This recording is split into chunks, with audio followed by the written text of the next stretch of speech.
सुप्रभात बच्चों, sunrise education academy में आपका स्वागत है। आज हम पढ़ने जा रहे हैं द्वितीय पाठ। जैसा कि ये पाठ हमने कल आधा पढ़ लिया था, आधे से ज़्यादा, तो आज हम जो रह गया था शेष उसको पूरा करेंगे। उससे पहले जो कल हमने पढ़ा था उसके बारे में थोड़ी सी जानकारी प्राप्त कर लें। कल हमने पढ़ा था कि जैसे इस कहानी के जो लेखक हैं वे श्री पद्म शास्त्री हैं, जिन्होंने विश्व कथा शतकम नामक ग्रंथ लिखा था और उसी से इस कहानी को उन्होंने लिया था। इस कहानी में ये बताया गया था कि लोभ के क्या दुष्परिणाम होते हैं और जो लोभ नहीं करता है उसके शुभ परिणामों का वर्णन इसमें बताया गया है। अब हम जो शेष बची हुई कहानी है उसके बारे में आज हम पढ़ेंगे। कल हमने पढ़ा था कि जो वो निर्धन कन्या होती है वो कौवे के पास जाती है, सोने के जो कौवा होता है उसके पास जाती है और वहाँ देखती है कि वो एक बहुत ही सोने का महल है जो पेड़ के ऊपर था। उसके बाद में स्वर्ण काक उसको सोने की सीढ़ियों के द्वारा अपने महल में प्रवेश देता है और फिर बाद में उसको सुबह का नाश्ता भी कराता है और उसके बाद में वह उससे कहता है कि मेरी इच्छा ये है कि तुम यहीं पर रहो, लेकिन तुम यहाँ रहोगी तो तुम्हारी जो माँ है वो क्या अकेली रह जाएगी, इसलिए तुम शीघ्र ही घर जाओ। इतना कहने के बाद में इत्युक्त्वा काकः कक्षा अभ्यन्तरात्रिश मंजूषायां निशार्यां ताम प्रत्यावदत्। इतना कहकर कौवा जो था वह अपने कक्ष में गया और 3 बक्से लेकर आया और उस कन्या से कहा, बालिका यते इच्छाम, अपनी इच्छा से ग्रहण मंजूषा में काम, यानी अपनी इच्छा से आप कोई भी एक जो बक्सा है वे ले लो। लघुतमा मंजूषा प्रग्रहाम बालिकाय कथितिम इयम एव मदीय टांडुलाम मूल्यम। जो वो बालिका थी उसने सबसे छोटा वाला बक्सा लिया और कहा कि यह मेरे चावलों का मूल्य है। अब इसके बाद में ग्रहमागत्या तया मंजूषा समो उद्घटिता तस्यां महारण्य हीराकर्णी विलोक्य सा प्रहर्षिता तदेन्दन निकाच समजातः। इतना कहने के बाद में जब वह अपने घर पर पहुंची तो उसने बक्से को खोला तो क्या दिखता है कि उसमें बहुमूल्य हीरे देखकर वह बहुत प्रसन्न हुई और उस दिन से वह धनवान हो गई। महाहारणी यानी कि बहुमूल्य, हीराकारणी यानी कि हीरे, और उसके बाद में फिर वो बहुत धनवान हो गई। अब देखो आगे, तस्मिन् ग्रामे एका अपरा लुब्धा वृद्धा न्यवसत्। उसी गांव में एक लोभी स्त्री भी रहती थी, वृद्ध लोभी। तस्या अपि एका पुत्री आसीत्, उसके भी एक पुत्री थी। ईर्षाया सा तस्य स्वर्णकाकस्य रहस्य ज्ञातवती। उसने सोने के कौवे का जो रहस्य था वह जान लिया था। किसने जान लिया था? उस लुब्धा महिला ने या औरत ने, वृद्धा ने। सूर्यतापेन टांडुलां निक्षिप्य तया अपि स्वसुता रक्षार्थकम नियुक्ता। उसने भी अपनी बेटी को कहा कि तुम इन चावलों को धूप में रखो और इनकी रक्षा करो पक्षियों से। तदेव स्वर्णपक्ष काकः टांडुलां भक्ष्यन् तमापि तत्र अवकारयात्। तभी सोने के पंखों वाला कौवा वहाँ आया और चावलों को खाने लग गया। प्रातस्तत्र गत्वा स काकं निर्वर्षयन्ति प्रवोचित वो नीच काकः। और उसको चावल खाते हुए देखकर जो वह उसकी बेटी थी उसको गुस्सा आया और वह बोली, अरे नीच कौवे, अहम गता मयाम तांडुलाम मूल्यम प्रइच्छत। तुम मुझे मेरे चावलों का मूल्य दो।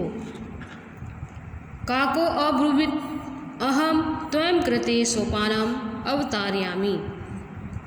कौवे ने कहा कि मैं तुम्हें कौन सी सीढ़ियों से ऊपर बुलाऊं। यानी कहने का मतलब है उसने भी उस जो पुत्री थी उसकी लुब्धा वृद्धा की उसको कहा कि तुम वहाँ पे आना पीपल के पेड़ के नीचे सूर्य उदय होने से पहले और मैं तुम्हें वहाँ पे चावलों का मूल्य दूंगा। फिर वो वहाँ जाती है तो फिर कौवा उससे क्या कहता है कि तुम्हें कौन सी सीढ़ियों से आने के लिए चाहिए।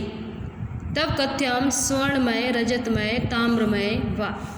उसने कहा कि सोने की, चांदी की या तांबे की। गर्विताय बालिकाय प्रोक्तम स्वर्णमयम सोपानेम अहम आगच्छामि।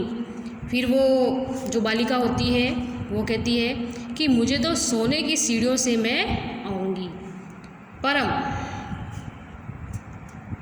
परम स्वर्ण काक इस्तकृते ताम्रमयम सोपानमेव प्रयच्छत।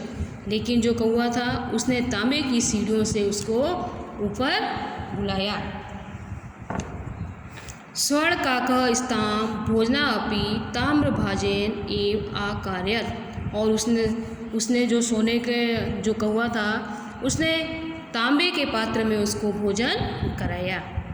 प्रतिनिर्वृत्ति काले स्वर्ण काके कक्षा अभ्यंतर अंतरात् त्रिस्त मंजूषाम तत्पुरम समूह उत्प्रेक्षिता।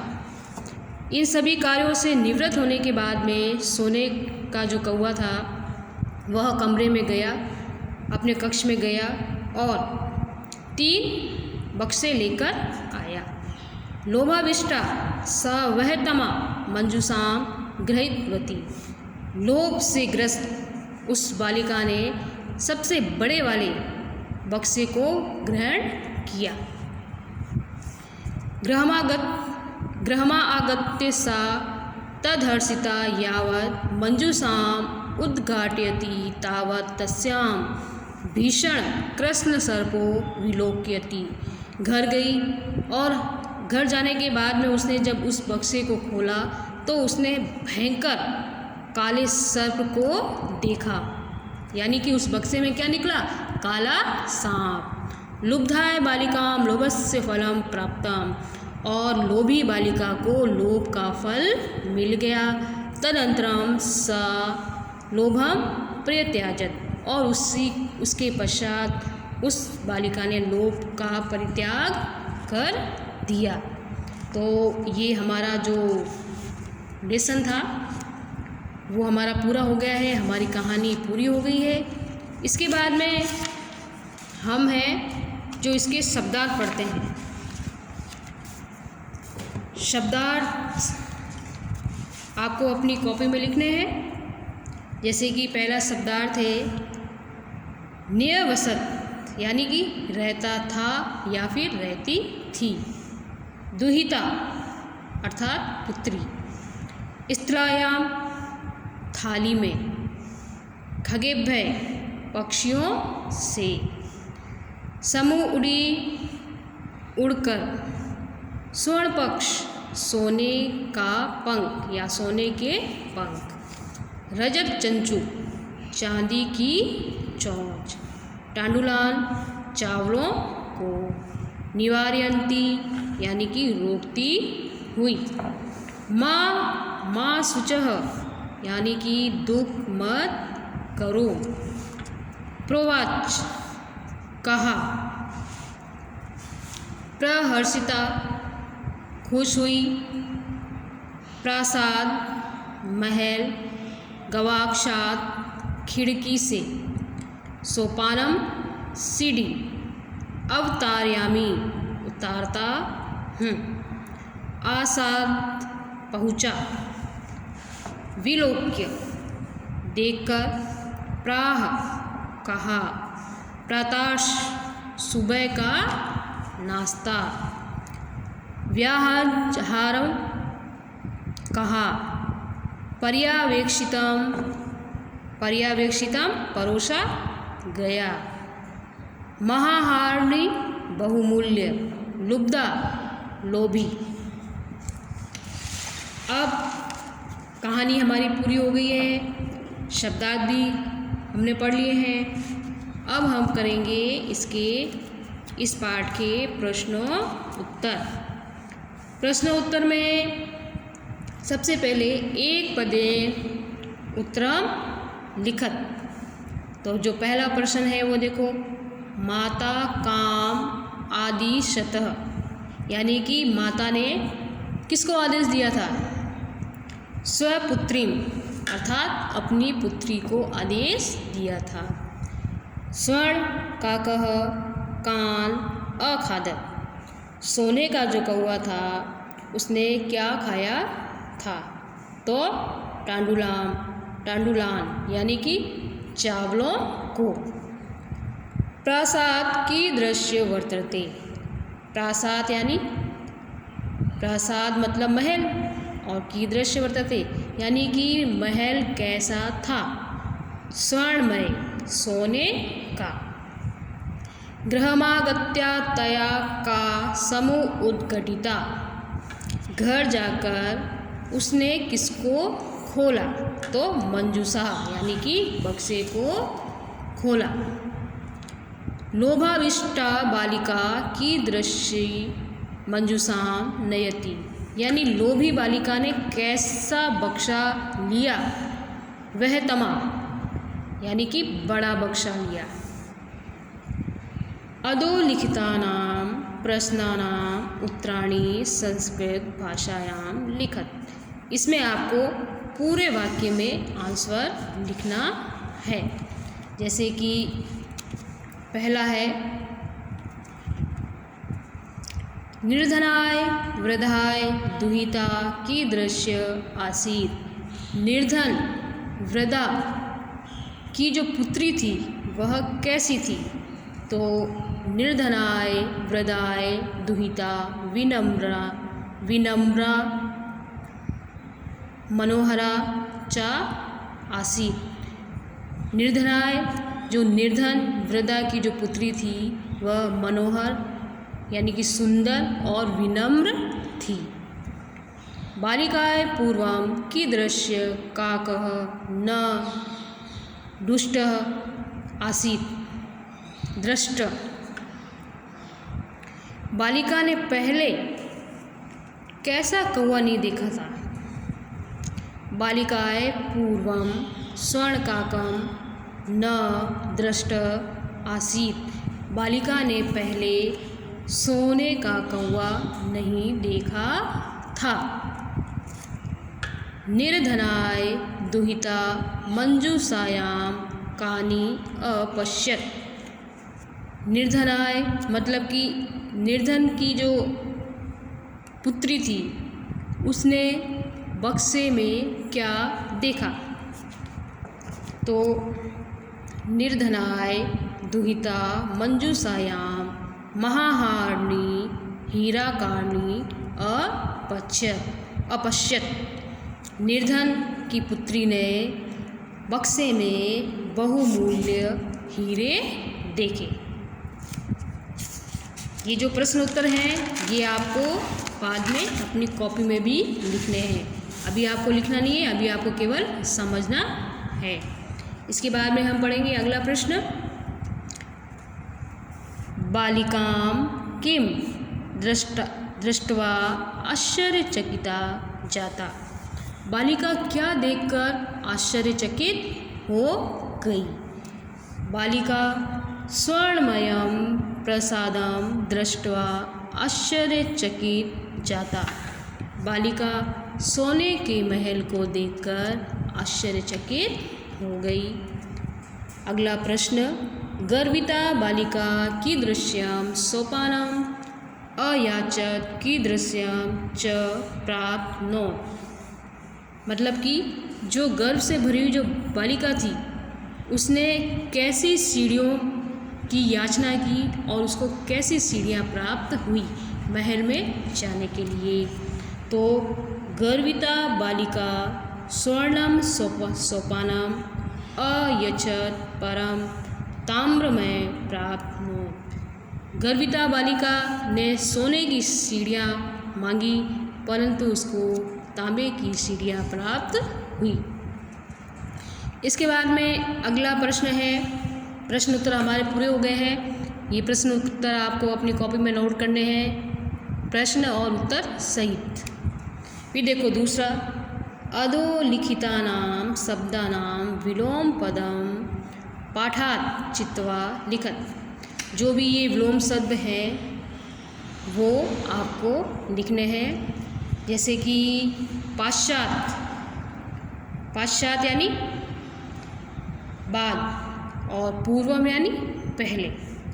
हसितुम हंसना, रोदितुम रोना, अधः नीचे, ऊपरी ऊपर, श्वेत सफ़ेद, कृष्ण काला, सूर्यास्त यानी सूर्य अस्त होना, सूर्योदय सूर्य का उदय होना, सुप्त सोना, प्रबुद्ध जागना या जगना।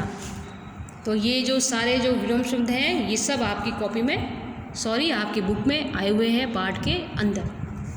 फिर है संधि विच्छेद। संधि विच्छेद किया हुआ है, आपको समासपद लिखना है, वो भी यहाँ लिखा हुआ है, समझो। नि धन अवसत, न्यवसत, ये जो संधि है वह यण संधि है।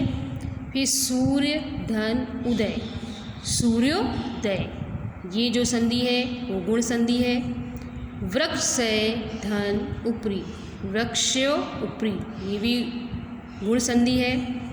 ही धन अकार्यत, हाय कार्यत। उसके बाद में च धन एका कीनी, चैका कीनी, चैका कीनी, ये जो संधि है ये वृद्धि संधि है। इति धन उक्त्वा, इत्युक्त्वा, ये यण संधि है। प्रति धन अवदत्, प्रत्यवदत्, ये भी यण संधि है। प्रधन उक्तम, प्रउक्तम। इसके बाद में अत्र धन एव, अत्रेव, तत्र धन उपस्थिता, तत्रोप उपस्थिता। यथा धन इच्छा, यथेच्छाम, ये भी गुण संधि है। अब ये संधि आपके सारी पाठ में से आई है, तो संधि विच्छेद किया हुआ था और संधि यहाँ पर हो गई। अब हम इसके बाद में तीसरा सवाल है हमारा, स्तुल पदान्याधिकृत्य प्रश्न निर्माणं कुरु। प्रश्न निर्माण, प्रश्न निर्माण जो कि आपके एग्ज़ाम में आते हैं। अब सबसे पहला जो प्रश्न निर्माण है वो है, ग्रामे निर्धना स्त्री अवसत। तो निर्धना स्त्री के नीचे अंडरलाइन है, तो इसकी जगह पे हमको है ना प्रश्न निर्माण करना है, यानी कि हमको प्रश्न बनाना है। अब जैसे निर्धना स्त्री, तो ये क्या है, स्त्रीलिंग है, तो स्त्रीलिंग के लिए का प्रयोग होता है। ग्रामे का अवसत, यानी कि गांव में कौन रहती थी। अब स्वर्णकाकं निवारयन्ती बालिका प्रार्थायत, यानी कि स्वर्ण काकम, तो स्वर्ण काकम क्या है, पुल्लिंग, तो पुल्लिंग के लिए कम का प्रयोग होता है, ये कम है, कम। निवार्यन कम, निवार्यन्ति बालिका प्रार्थयत, यानी कि इसका हिंदी अर्थ होगा कि सोने के कौवा जो था उसको बालिका क्या करती है, रोकती है।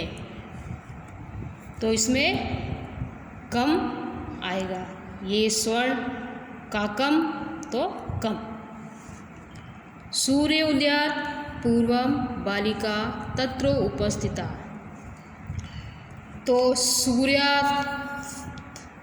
सूर्योदयात्, तो ये जो विभक्ति है ये पंचमी विभक्ति है, ये सूर्य में पंचमी विभक्ति का यहाँ पे प्रयोग हुआ है।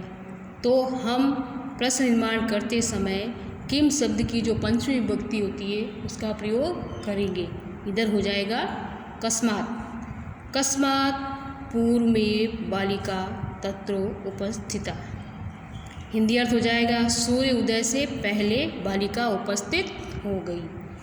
तो किस लिए बालिका जो है सूर्य उदय से पहले उपस्थित हो।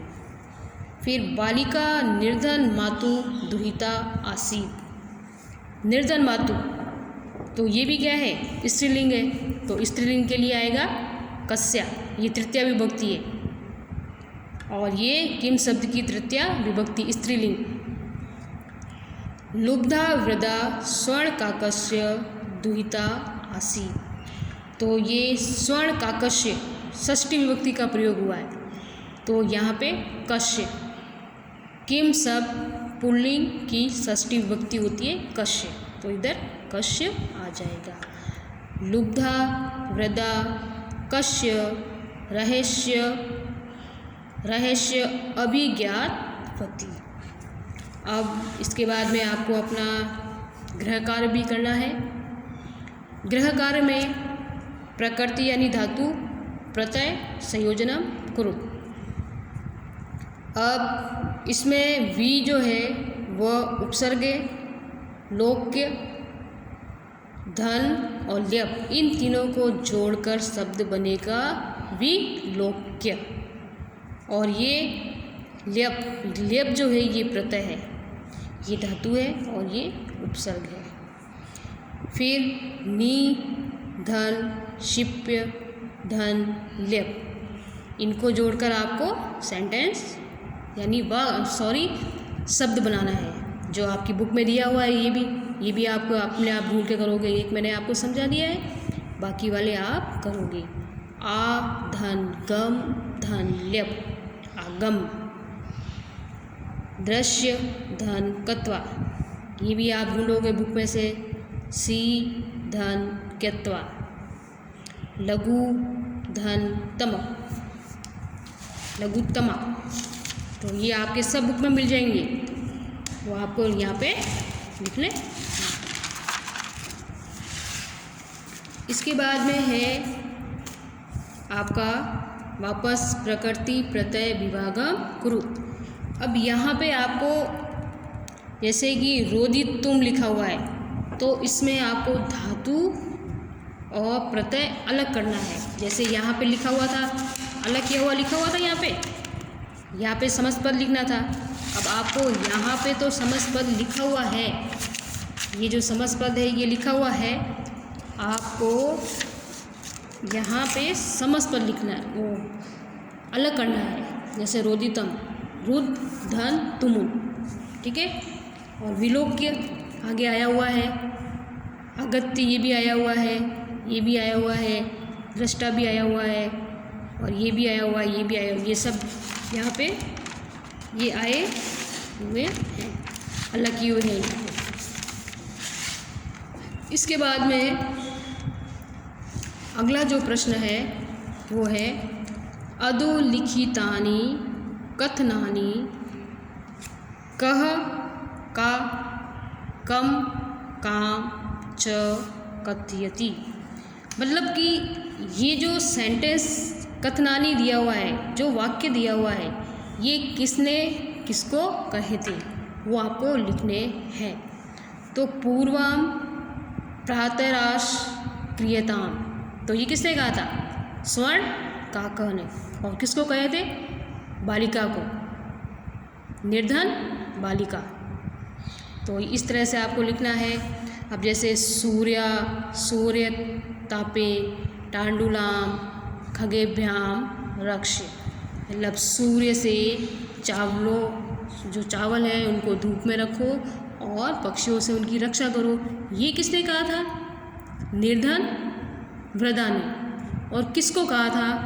तो बालिका, अपनी बालिका यानी स्वपुत्री। फिर टांडुलाम माँ भक्ष्य, चावल मत खाओ, ये किसने कहा था? ये निर्धन बालिका ने कहा था। और किसको कहा था? स्वर्ण काका को कहा था। अहम तुभ्याम टांडुल मूल्यम दास्यामि, मैं तुम्हें चावलों का मूल्य दूंगा, ये किसने कहा था? स्वर्ण काका। और किसको कहा था? निर्धन बालिका को। फिर भो नीच काकः अहमागताम मयाम टांडुल मूल्यम प्रयच्छ, कि हे नीच कौवे, तुम मुझे मेरे चावलों का मूल्य दो। तो ये किसने कहा था? लुब्धा बालिका ने कहा था। और किसको कहा था? स्वर्ण काका, सोने के कौवे को कहा था। अब हमारा अगला प्रश्न है, ये उदाहरण दिया हुआ है। उदाहरणानुसृत्य कोष्ठगतेषु पदेषु पंचमी विभक्ति प्रयोगम कृत्वा रिक्त स्थानानि पूरयत।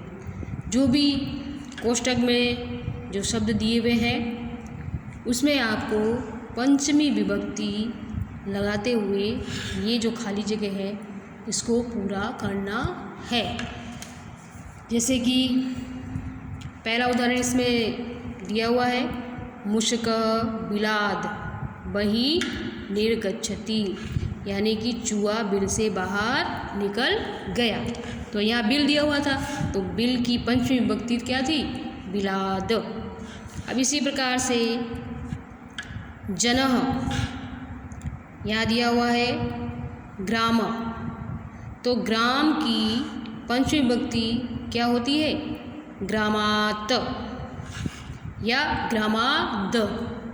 द और त दोनों में से आप भी कुछ भी उसके पीछे लगा सकते हो, तो आप लिख देना ग्रामात, ग्रामात, ठीक है। फिर इसके बाद में इसी तरह से नद्यः निस्सरन्ति, यानी पर्वत, नदी जो है वो पर्वत से निकलती है, तो क्या हो जाएगा?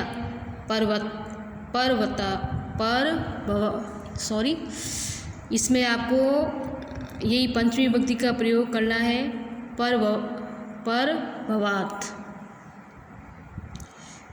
देखो इसको ऐसे लिखना, ये थोड़ा गलत निकल गया है मेरे मुंह से, उसके लिए सॉरी, ठीक है।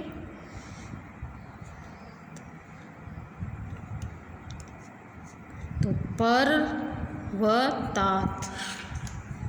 अब इसी तरीके से आपको अगला वाला करना है वृक्ष।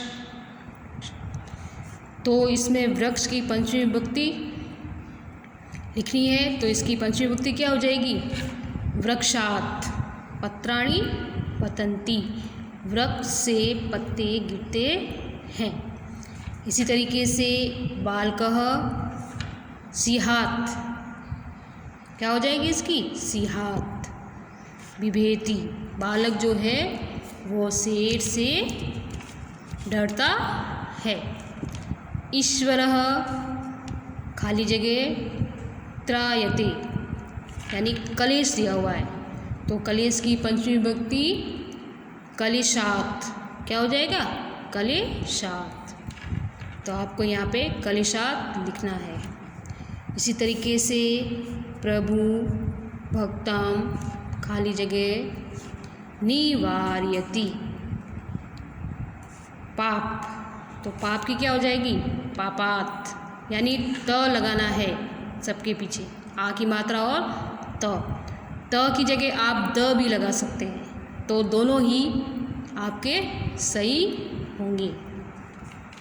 प्रभु भक्तों के पापों का निवारण करता है।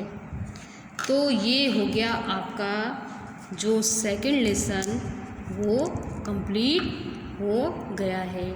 तो आपको ये जो काम है वो गृह कार्य में आपको पूरा करना है। ये भी आपको गृह कार्य है, इससे भी करना है, अच्छी अच्छी राइटिंग में करना है। और उसके बाद में ये जो काम है ये आपका क्लास वर्क है। क्लास वर्क में आपको ये सब कॉपी में नोट करने हैं और ये भी आपको अपनी कॉपी में करना है। और कॉपी में करने के साथ साथ आपको याद भी करने हैं। याद आपको हो जाएंगे। कहानी आपको समझ में आ गई है। अगर नहीं समझ में आई है तो आप डाउट क्लास में मुझसे ये कहानी दोबारा पूछ सकते हो। वैसे कहानी है, कहानी तो समझ में आई गई होगी, उसमें कोई परेशानी नहीं हुई होगी आपको। इसके बाद में आपको ये जो कठिन शब्दार्थ हैं इनको भी अपनी कॉपी में नोट करने हैं और कहानी को अपने शब्दों में आपको पूरा लिखना है।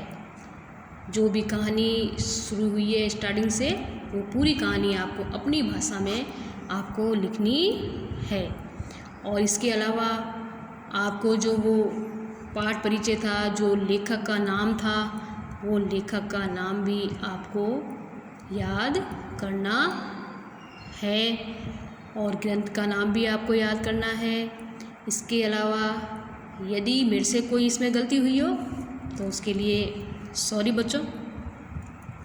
और टाइम टू टाइम अपना वर्क आपको करते रहना है।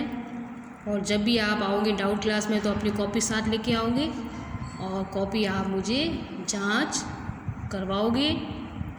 और साथ साथ में आपको अपना जो ये वर्क है वो कंप्लीट भी रखना है। कंप्लीट रखने के साथ साथ आपको याद भी करना है। तो